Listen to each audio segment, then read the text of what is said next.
Hey y'all, welcome to the Moving with Millennials podcast with your favorite millennial realtors. We are 4 top producing agents in the DFW area, and we are ready to share the good, bad, and the real life of real estate. Whether you're thinking about getting into real estate, already an agent, or just curious about what your agent really does, join us. Tune in every Wednesday to see what it's really like to be on this side of the transaction.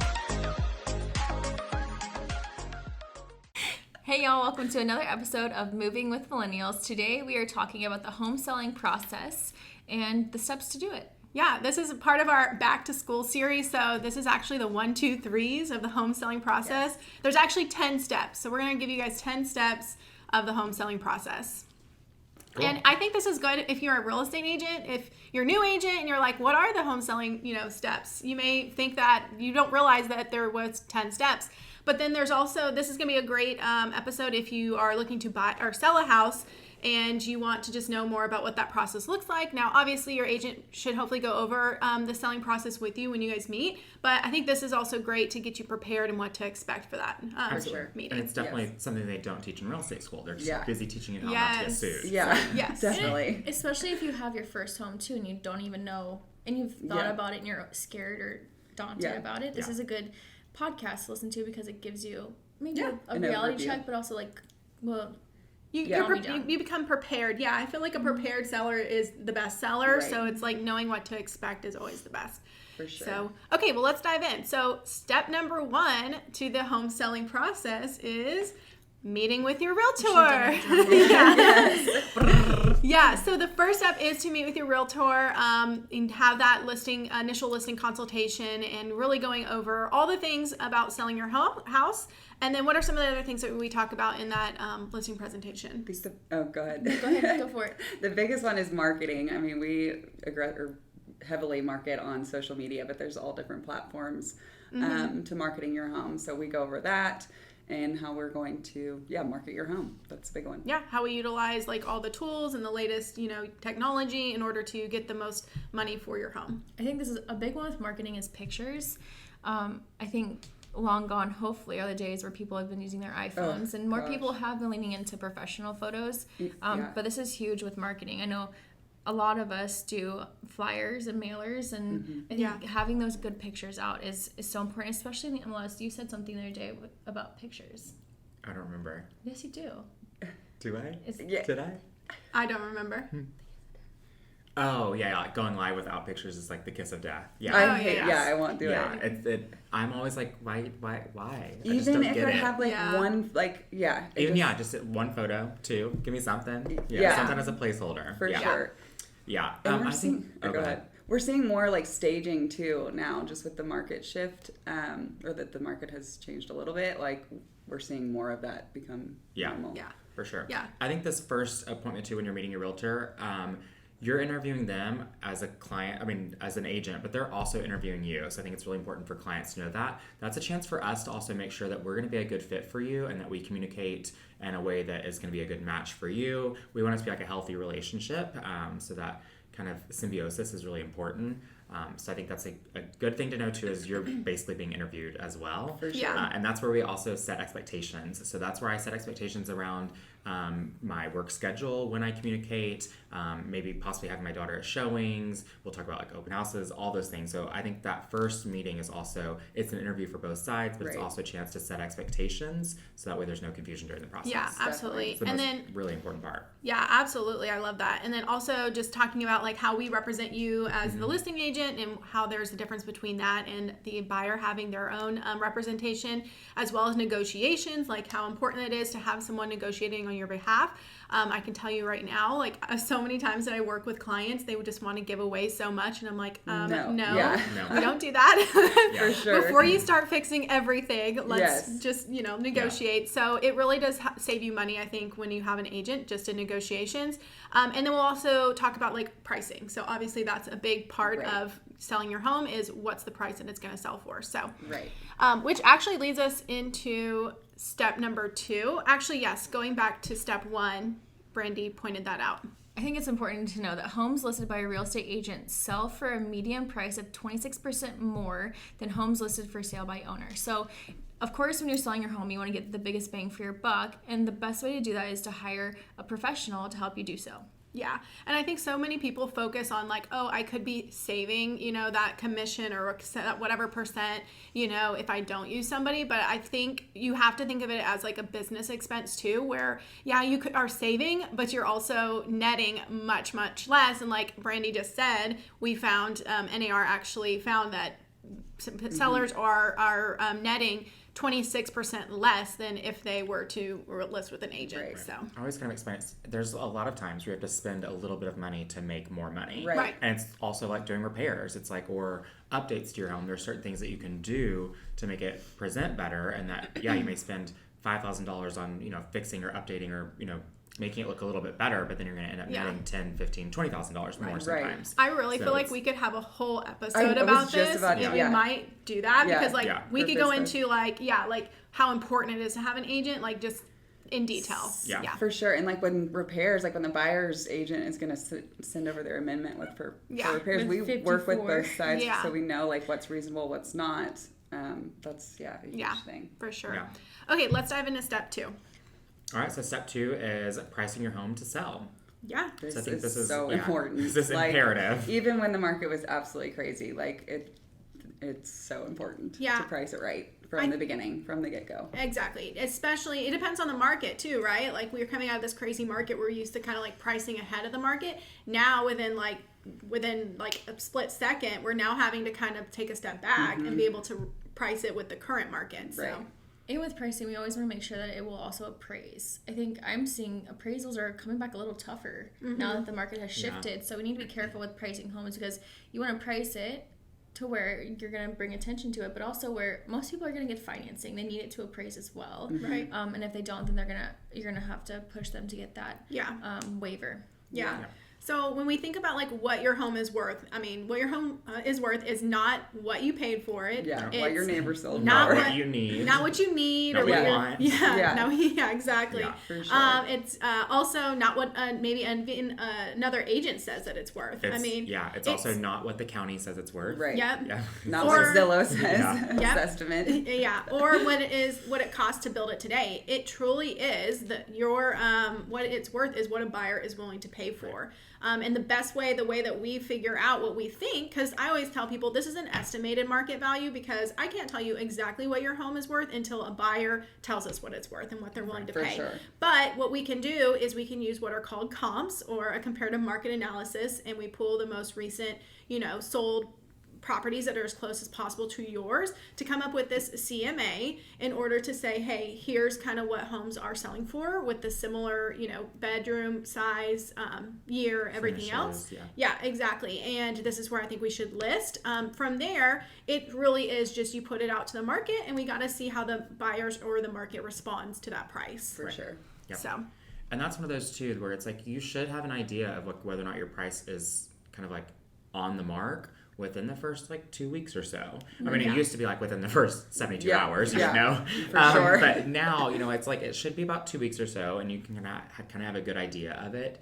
And you'll get that idea from if it's priced way too high, you're not even going to get showings scheduled. No, right. And if it's priced a little bit too high, you'll get showings, but you'll get feedback of it's priced too high, or you'll get that negative feedback. For sure. Whereas if you price it a little bit lower, you're going to get a ton of showings. Totally. So I think that's something important too. And with a ton of showings comes more offers, which Right. then drives up the price. And so you have to be so strategic with this, which comes with hiring a realtor. I think when we do this 24/7, 365, we know how to do this the right way, where if you are doing this kind of for sale by owner, you don't see what's trending and how it benefits you to be strategic with pricing. Yeah. Right. I think I know the answer for at least one of you, but do you prefer to list right at where you think it should sell, or do you prefer to list slightly under that? Slightly under. Same. Slightly under. Yeah. Really? So I price it where I think it would sell. So I know that's so funny that it's slightly different because but you've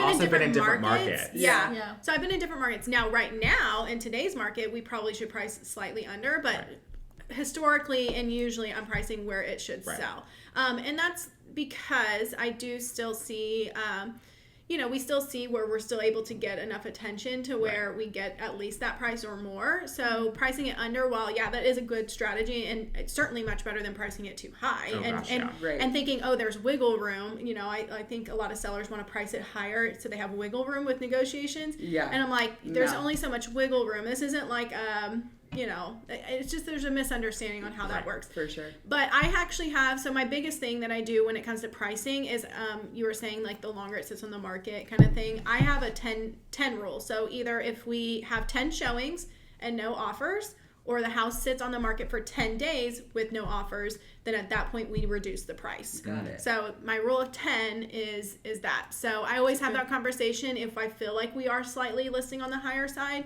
that I let them know up front with that expectation that if this happens and the 10 rule it applies, then you are going to work with me to adjust the price, because we're not going to sit on the market for longer than it needs to be. What you just said too is, like you said, if we're listing it on the higher end of the range, I think that's also important. When I discuss pricing with a client, I always give them a range. I don't say this is the exact number we should list at. I say, here's the range of where I think we could fall in. And it's usually a tight range. It's not, like a swing of like $90,000 or it's usually like it's 10, a tight 15, range. Yeah, for sure.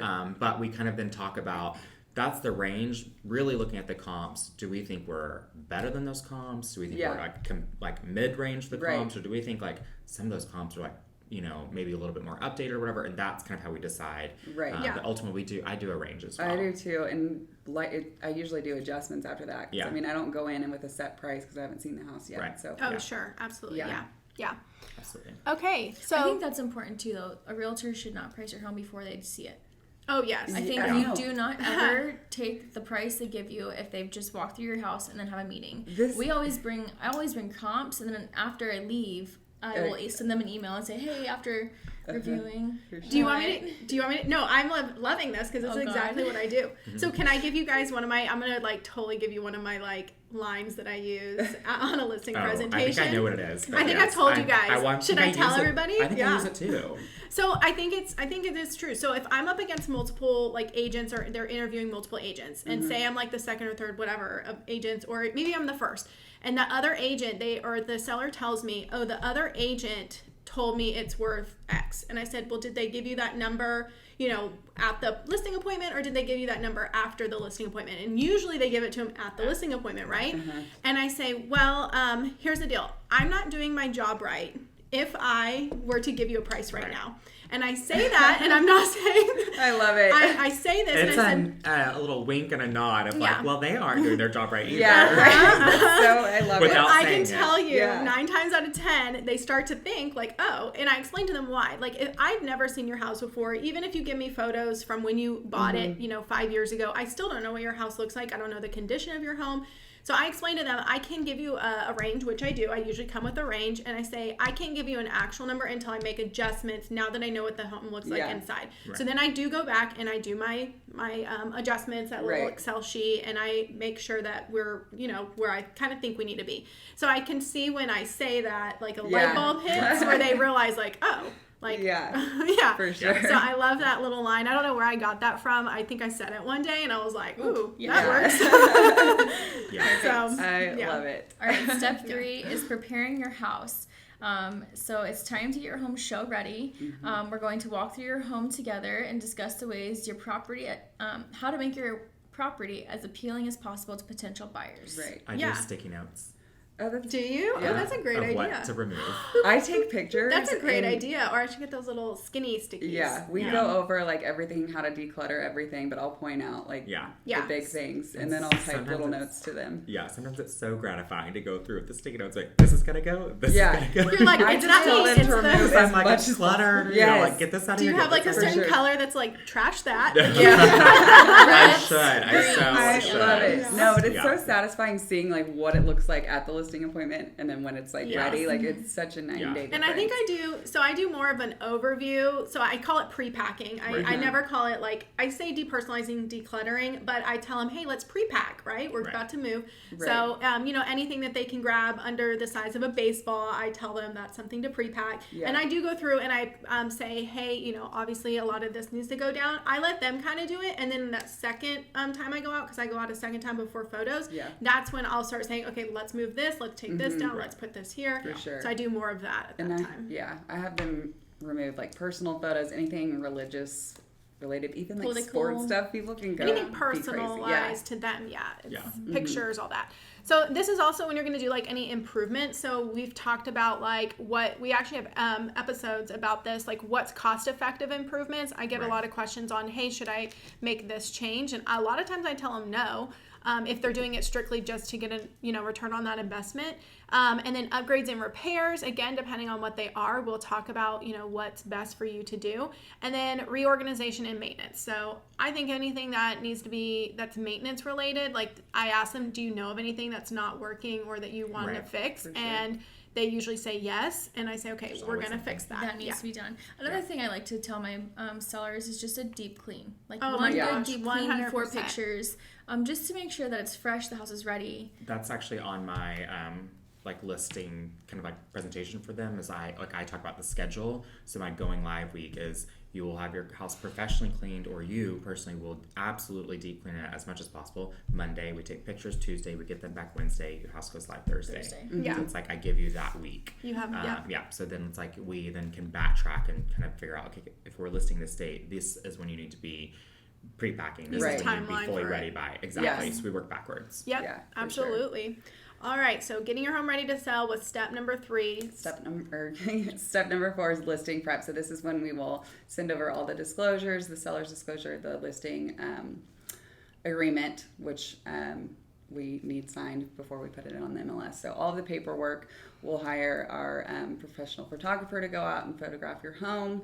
Or like Brandie was saying, not everyone does the professional photography, Yeah, right. so that is one of your questions to ask the agent on that Right. interview. Yeah. And that's something that you don't pay for as a client Yeah. typically. So You it's shouldn't like, be paying for it. You should not be Yeah. paying for it. Your I agent. say that. We say that, but I think some do charge for photography. They Yeah. charge a fee. But That's what I'm saying. Like, A good, But know that a good most realtor will don't. not be charging you for photography. That's one of our fees. Yeah. Right? I think unless I you're, think it should be, I but- think unless you as the client is wanting something like, hey, I saw this really cool video of someone else's listing house and it was like a commercial. If you're wanting something like over the top, like video Yeah. style, then like, yeah, you probably should cover the expense of that because you're wanting something very specific or niche. And and I think it's important to know that every agent offers different things. Like everyone kind of has their own little Right. listing packet Right. of what they offer. So, and we'll go into detail a little more about like kind of common things that we offer.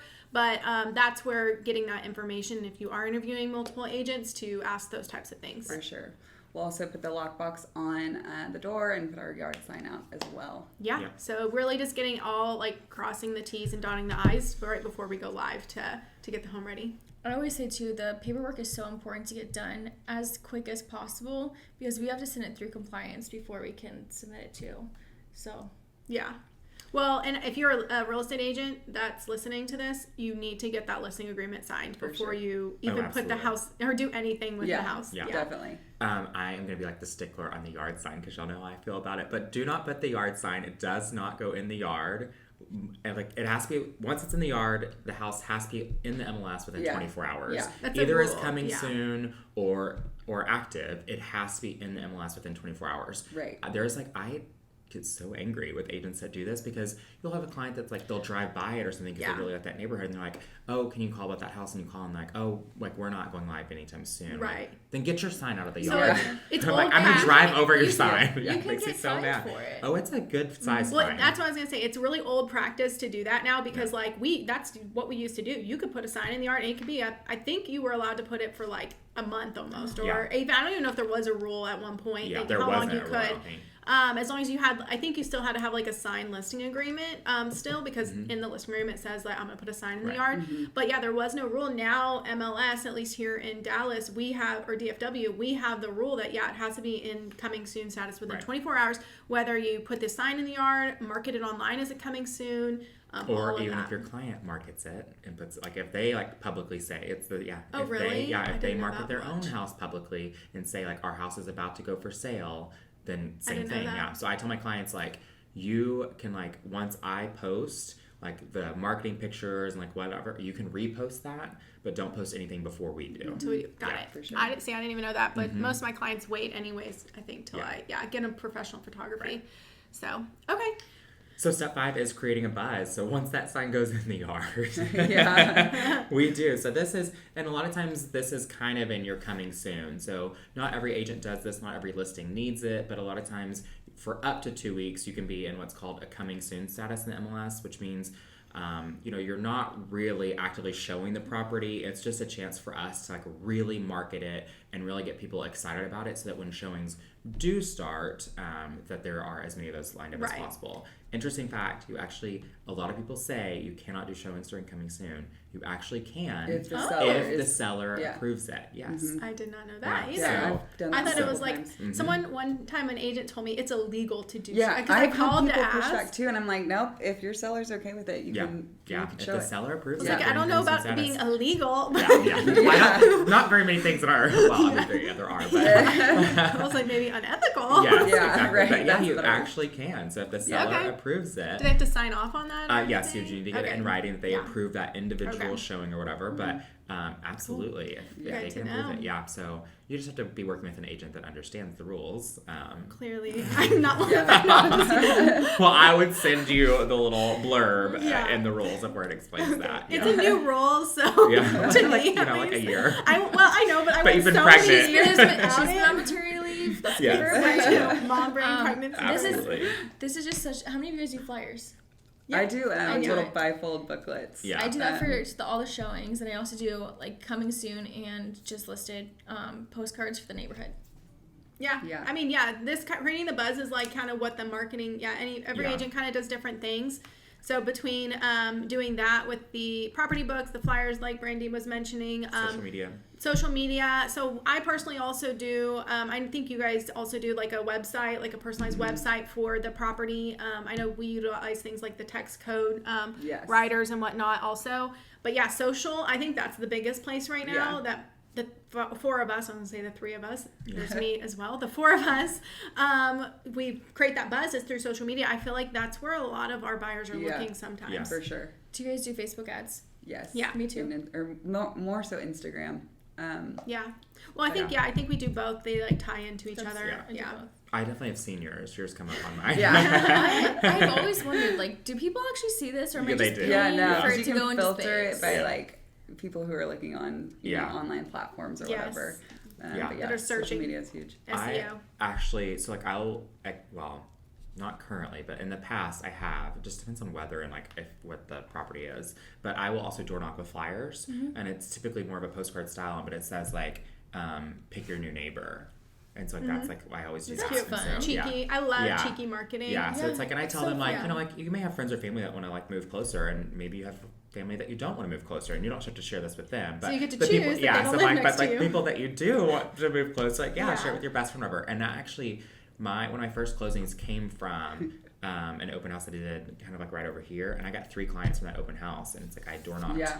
so much around it and did that marketing, and Yeah. it was crazy busy. And that was back in 2019. Yeah, before it was. before all the chaos, remember that. but it's because of the flyer basically. I think that's important too. I think we do a lot of things differently than a lot of agents, and that's one thing that you do that separates you. I mean, Yeah. most I people don't these always days do not it. want to door knock. But I will tell you if I'm doing it for yours or not. Yes. Yeah, Sometimes no, it's if not it's needed. It depends on it, and like door knocking is successful depending on the neighborhood Yes. Yeah. too. So there's certain like areas or certain types of communities that it just doesn't work for. Yeah. Right. I it's just would not as not door effective. knock at Rocky Creek, but I would door knock at mine now.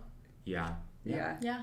No, it's important. Yeah. For sure. Well, and I think like you making that point is like we got to know how to use our time wisely. So Right. it's like if it's not a neighborhood where door knocking wouldn't probably work, but Yeah. like spending an extra $1 on like a Facebook ad to target that market, Right. like that's the difference. Right. And so I think it's smart to know like what strategies we need to use for each I've property. gotten more into like condos and townhouses now. So it's like when you're doing like a little Yeah. infill project where it's like a set of like 4 townhouses, and it's like it's not effective like door knock the other Right. little miniature Sure. other. I mean like Yeah. it's just not as effective. So, sure. but if it's like a big master plan community, then like sometimes that is really Yeah. helpful. Yeah, Definitely. for sure. Perfect. All right, step 6 is we are live. Congrats, your property is officially on the market. Once we update its status to active in the multiple listing service, MLS. This is what realtors use to send the most up-to-date listings to their clients. Your property will also be sent to buyers who are looking for a home that matches their property's criteria.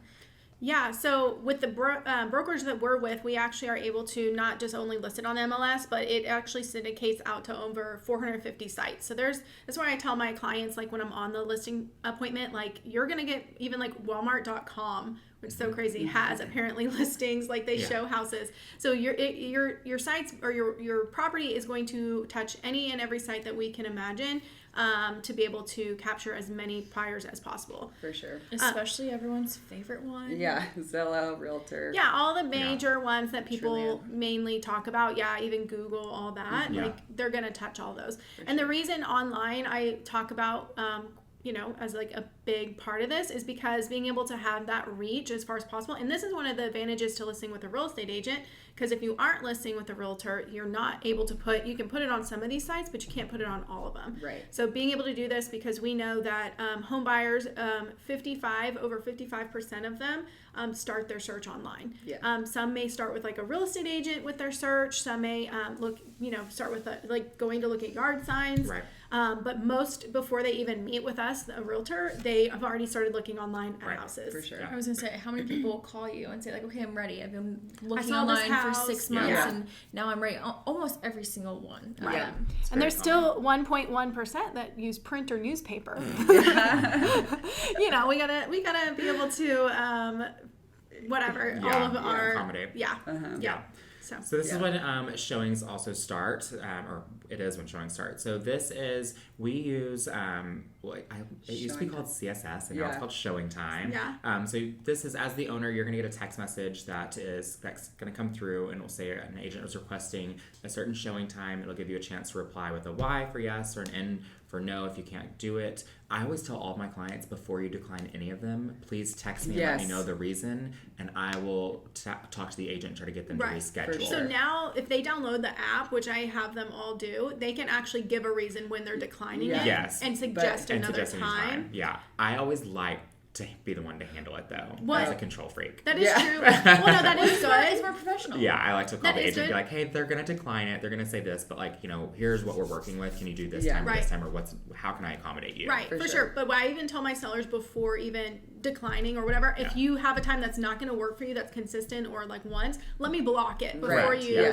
decline it. So I do have them give me those block times. Absolutely. Same. And I don't necessarily love the way that you do that within showing time. It's kind of complicated sometimes setting up the rules or whatever, or the exceptions. But yes, it is really important to know, like, if you know that you work from home and you specifically have meetings that you have to be at every afternoon at 2 to 4, then we can block that out, and there will never be showings a lot at that time. So we can do all those things to make sure that it's really happening the way that it's supposed to. For sure. Yeah. Like I have a seller right now that they have their kids nap from like 12 to 2 or like in that time frame. So I'm like, let's go ahead and just do it because it's just easier than you declining. Yeah, for sure. I had a seller recently. They had to have a baby, so like anytime before 10 would not work. So we said it. Yeah, this is also important to know that, you're going to have someone coming into your house. You want to make sure that you're leaving it really like just like it was, or as close as possible as the pictures. Right. Mm-hmm. So that means you need to be making sure that every light is on. You want to make sure that all of your windows, or like if you have drapery or blinds, those are all open. Turn on every single lamp. You want the house to look as bright as possible. Right. You make sure, again, that you've like cleaned up if you have kiddos, any of their toys, that you make sure bathrooms are clean, put the toilet seat down, all the things. Yes, pets are removed. Yeah. Yeah, no evidence of life. Yes. Right. It should look like a model home. And every time, even if you don't have a showing scheduled, if you're leaving the house for a few hours, leave it perfect. Yes, because you never know when you're going to get. You might get a showing that comes in as soon as you leave, and to make it less stressful for you, you want to make it easy. Yeah, I also, I think smell is really important when you're looking at houses. 100%. I don't like any odor, but I also don't like a house that is heavily scented or like multiple scents. I'm like, I don't want to smell gingerbread in your kitchen. I've gotten and apple pie in your bathroom and peonies in your bedroom. It's too much. It's not a good vibe. So what do you suggest? What do they One candle throughout.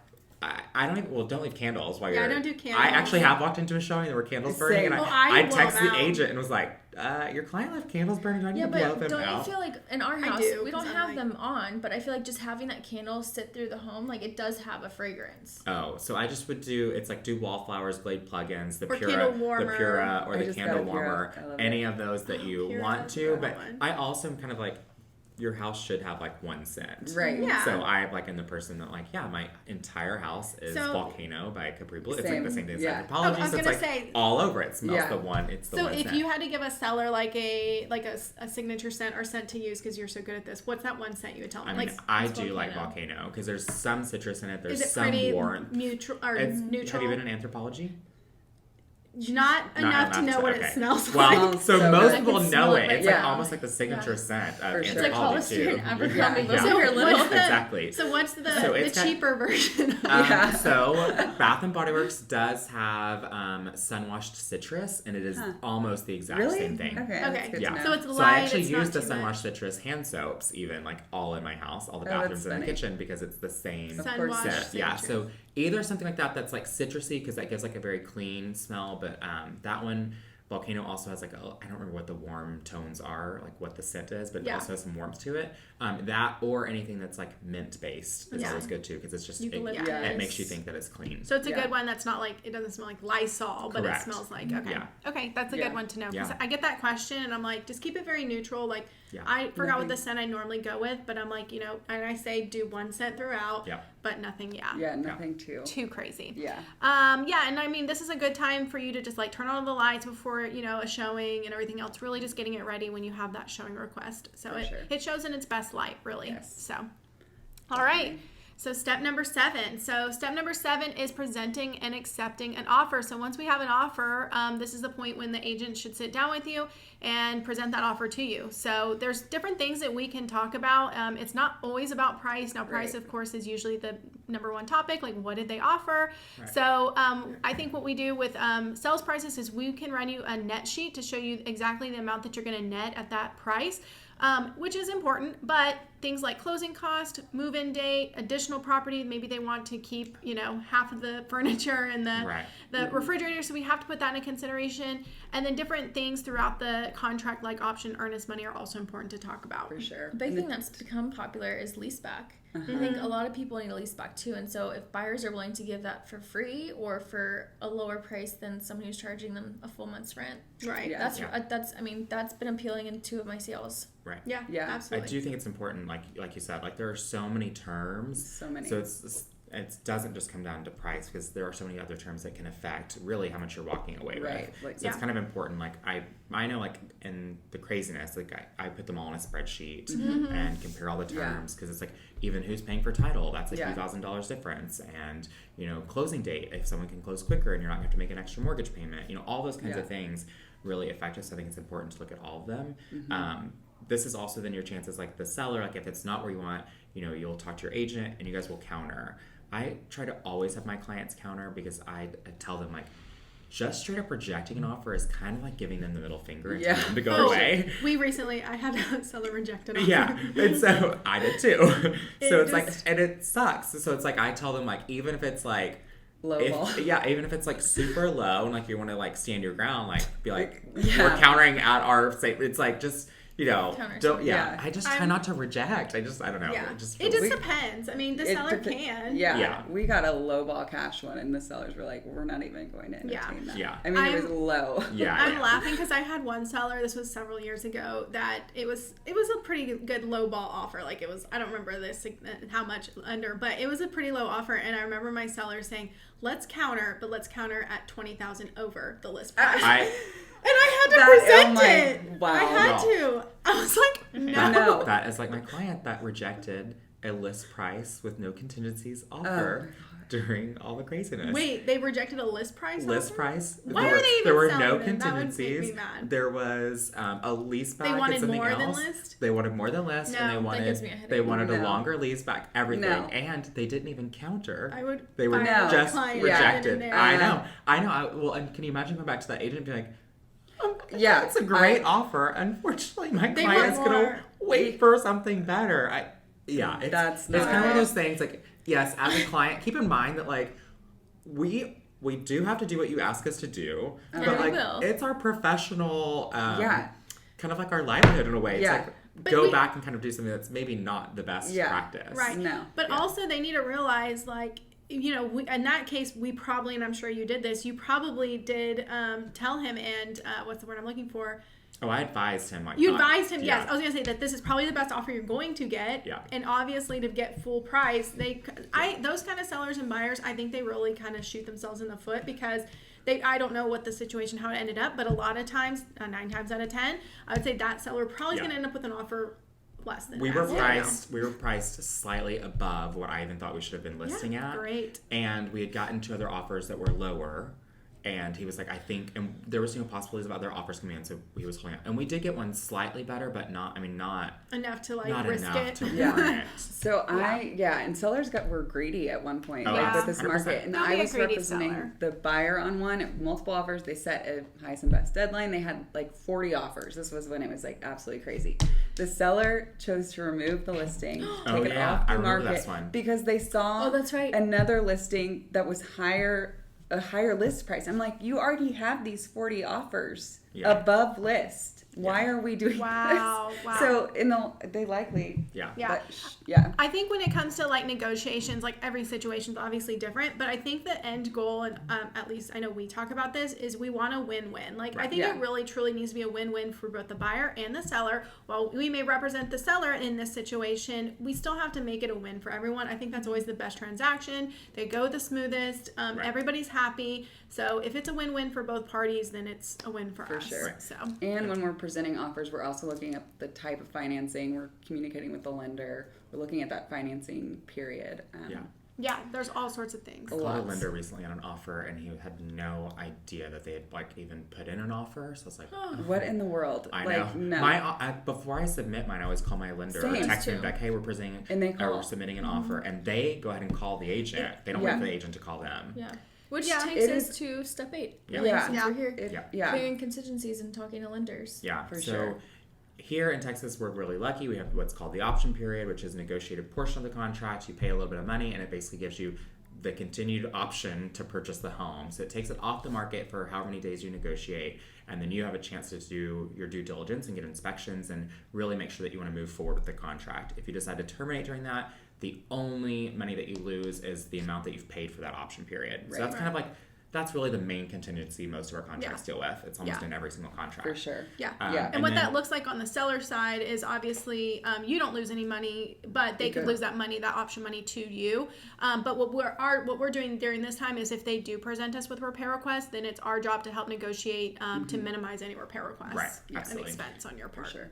Before this, so this is where you guys were talking about calling lenders, though. Before we even accept an offer, we're going to make sure that the lending looks good and the finances are cleared and because so another contingency is the financing period, which majority of contracts do include financing. So on one of the addendums, it will explain kind of how many days they have to get their financing approved. That's not how many days the home has to get approved, which is like pricing and value and appraisal. That's a little bit different. But how long the buyer has to get their financing finally approved. So that's another contingency that's in there. And then of course the appraisal comes in and that could be another round of negotiations. Or, another one that was common in the past, year and a half was sale of the buyer's home. So if the buyer is contingent, they've got to close on their home before they can purchase your home, then you have to wait for that contingency to wrap up as well. Yeah. And those are just the main contingencies, I think. Most common. Yeah. And I feel like when the market was so fast and furious, we didn't really, did you guys see a lot of sale of buyers' homes? No. I feel like they sold them first and then they had that lease back. And then you really couldn't get an offer accepted if you did, but now we're seeing it. For sure. I've got so right now. cool. It's good. We need and it's so funny because I remember when, I think it was Maggie was like, I can't believe we're about to accept like a contingent. And I said, that's good. Like we used to see this all the time. Like most people that need to sell a house also need to buy a house, and most people need to sell that house before they can buy. So it's probably the most common transaction, and we used to see it all the time, but because of the crazy market we had for the last couple of years, you weren't seeing them anymore. So totally normal and okay to do. I got one contingent offer accepted back in 2020, and it had been on the market for like 45 days, which was like a really long time at that point. point of Yeah. Yep. All right. Step 9, preparing to close. We'll be checking in with you every week to keep you up to date on the next steps in the transaction. Here's a look at what we're handling behind the scenes. Yeah, so this is when we do like the title search, the title insurance, so basically pooling to make sure that anything, all the contingencies title is clear. Title does that, yes. Yeah, well, we're making sure that they're doing it and all the deadlines and everything else. And then reviewing that to make sure there's not anything alarming on that title search. They also are going to do a tax check, so to make sure that we're prorating taxes at the time of closing. And if there's an HOA, we're pulling all those HOA documents to get those to you as well, or get them really to the buyer. Right. So, which that can be another round of kind of discussions. This thing comes up in the HOA documents, and they are not. Maybe there's something that the buyer was wanting to do, and maybe HOA doesn't really accommodate that, then there's another contingency there as well. Yeah, absolutely. And then other parts of preparing to close, you need a survey. So if you don't have one and we have to order a new survey, that's going to happen. We also are working with you on utilities. So this is the time when we're going to prep you on when to shut those utilities off. So, and we're going to always remind you about, throughout the steps. I always tell my sellers, I know that sounds like a lot of information, but our job is to prepare you and to take you through all these steps when the time comes. So, and then finally, step number 10. This is happy day. So this is closing day. Yeah. And the buyer will do their final walkthrough either the day before or day of, just to make sure it's in the same condition as when they went under contract. Yep. And to closing, you need to bring a valid government-issued photo ID and your account information for funds. Yeah. Yes. So where do you want to get paid? So the account name, the name on the account has to match the name on the contract. So you cannot have it put into someone else's account, or if you have gotten married in the meantime and you didn't change your account name, but it's correct on the contract, you got to change the name on your account. Yep. But, and then another fun fact, so you actually are not closed, or you're officially closed just when you go to title and you sign all the documents. We actually have to transfer everything over, and funds have to transfer and be delivered for us to be truly what we call closed and funded. Right. Which go ahead. No. Which is what's listed in the contract. There are 2 options for when the buyer will take possession, which is important for you, the seller, to know. One option is at closing and funding. So it means we don't hand the keys right over right when they've signed. It's once, she said, the money has gone through all the accounts, the earnest account, and title disperses those funds. Then it's funded. Then they can take possession. Or if you're doing some sort of lease back. And you should, as a seller, I had an agent ask for keys today, and we don't close until Thursday. And my client asked, should I leave them on the kitchen counter? I said, no. Until you're closed and funded, you never hand a key over to the buyer, even or at all. At all. I don't care. Why? Yeah. What? Jake's like, No, you should. That is exactly right. That is true. Yes. I mean, you have no idea what could happen. Yeah, no, for sure. I mean, I've had people try to move in before we're funded, and it doesn't fund till the next day, and I'm like, no, you're not, because if something happens, breaks, and the water bursts, and who's responsible for that. So you can't get the keys until we're truly closed and funded, and then at that point you can take possession. One more note for sellers: if you are doing a lease back, make sure that your home insurance will either continue to cover you, or talk to your agent and see if you need to switch to renter's insurance for that 1 week or 2 weeks or whatever. If it's just a couple days, usually they'll say that they're going to still cover you. Right. If it's longer, I think, than a week, then they're going to ask you to typically go to renter's insurance. Exactly, yeah, because if anything happens, it doesn't cover any of your personal property inside that house. Yep. So those are the 10 steps to the selling process. Now, every transaction is completely different, so while we're giving you these in 10 steps, it's not like this is exactly what's going to happen every single time.